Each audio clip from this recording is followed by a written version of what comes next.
Durante los meses de diciembre de 2022 y enero de 2023 se llevaron a cabo protestas contra el gobierno de Dina Boluarte, debido al presunto uso desmesurado e indiscriminado de la fuerza por parte de los agentes del Estado, según la Comisión Interamericana de Derechos Humanos.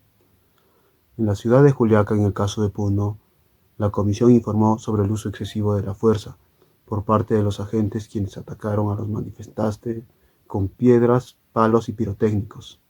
Resultando heridos. Asimismo, se registraron graves violaciones de los derechos humanos.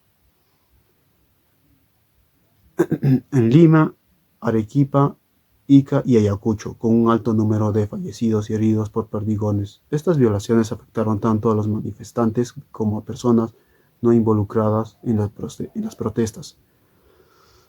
Ante estos hechos, se considera necesario contar con un equipo de fiscalía especializado en peritaje y atención integral de las víctimas, habiéndose reportado con más de 60 fallecidos. A la luz de estas acciones y de la declaración de la comisión, surge la siguiente pregunta: ¿consideras que las medidas tomadas por el gobierno de Dina Boluarte en contra de las protestas sociales durante el periodo de diciembre y enero de este año son correctas?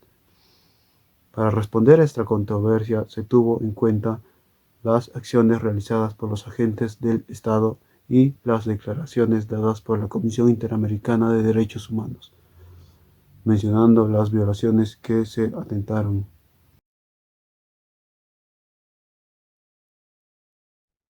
Las huelgas suscitadas contra la actual presidenta Dina Boluarte todo empezó en el 7 de diciembre, cuando Pedro Castillo dio el mensaje de la nación, asimismo fue vacado y dejó un estado crítico. Aún así, Dina Boluarte, actual presidente, tuvo la desaprobación del pueblo, lo cual empezaron a hacer huelgas, empezaron a criticar al Estado, de tal forma que hubo muertes sin censura y daños ocasionados por las Fuerzas Armadas, de tal forma ni siquiera hubo el respeto al derecho humano.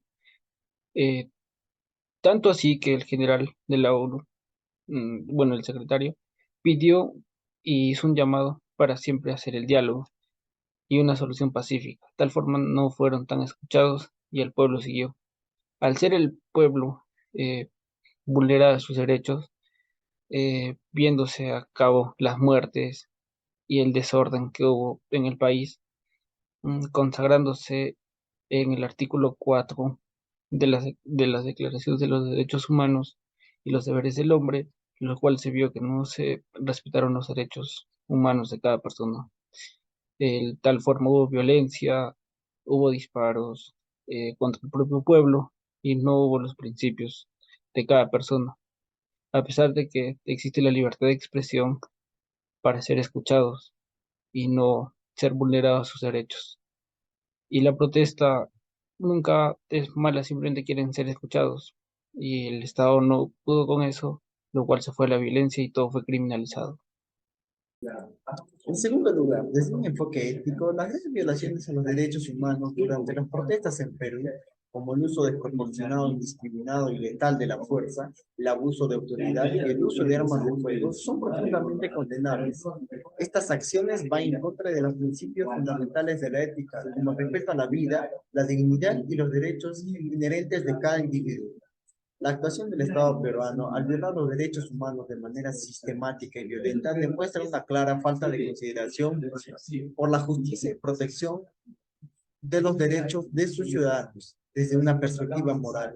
Es esencial reconocer que cada persona tiene derechos inalienables que deben ser respetados en todo momento, incluso durante las protestas o situaciones de conflicto social. La violencia y el abuso de autoridad son incompatibles con los principios morales de compasión, empatía y respeto hacia los demás. La pérdida de vidas humanas durante las protestas es una tragedia que nos recuerda la importancia de proteger y preservar el valor intrínseco de cada individuo, tal como lo menciona Fernando Sabater. Luchar por la justicia y los derechos humanos implica rechazar cualquier forma de violencia y abuso de autoridad. La ética nos enseña a tratar a los demás con respeto y consideración, reconociendo su dignidad como seres humanos. Es nuestro deber moral actuar con integridad y responsabilidad, buscando siempre el bien común y la equidad en nuestras acciones.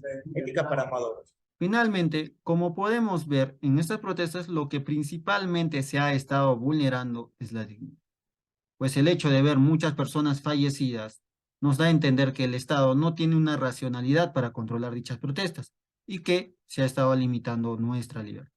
Por lo que coincide con la idea de Kant sobre la dignidad humana, pues ello es la prolongación de la libertad. Kant también menciona en su libro La fundamentación metafísica de las costumbres que en el reino de los fines todo tiene un precio o una dignidad. En el lugar de lo que tiene un precio puede ser colocado en algo equivalente. En cambio, lo que se halla encima de todo precio y no se presta una equivalencia, eso posee dignidad. Por lo que el perder a estas personas representa un dolor muy grande para los familiares y no existe precio alguno que pueda reparar dicho daño, dándonos la idea de que la dignidad humana solo es un hecho utópico y que pues, está siendo vulnerado por el gobierno.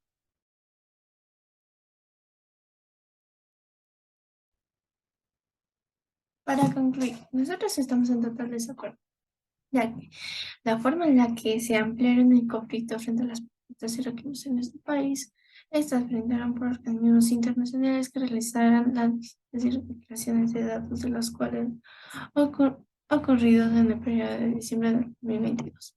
También en enero de 2023, tales como la CIDH y la ONU en donde manifiestan que las poblaciones de Lima, Ayacucho, Arequipa, Cusco y Puno tuvieron vulneraciones de los derechos humanos, en donde tanto el gobierno como las fuerzas armadas policiales no tomaron uso adecuado de los protocolos de seguridad, dando en consecuencia a muertos, heridos, con ello también dejando un país completamente desequilibrado, desestabilizado económicamente y políticamente ante el mundo, acrecentando los niveles de pobreza e injusticia.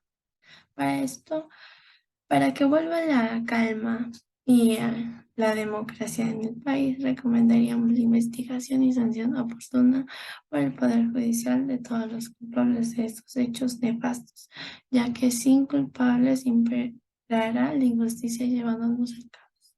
Muchas gracias.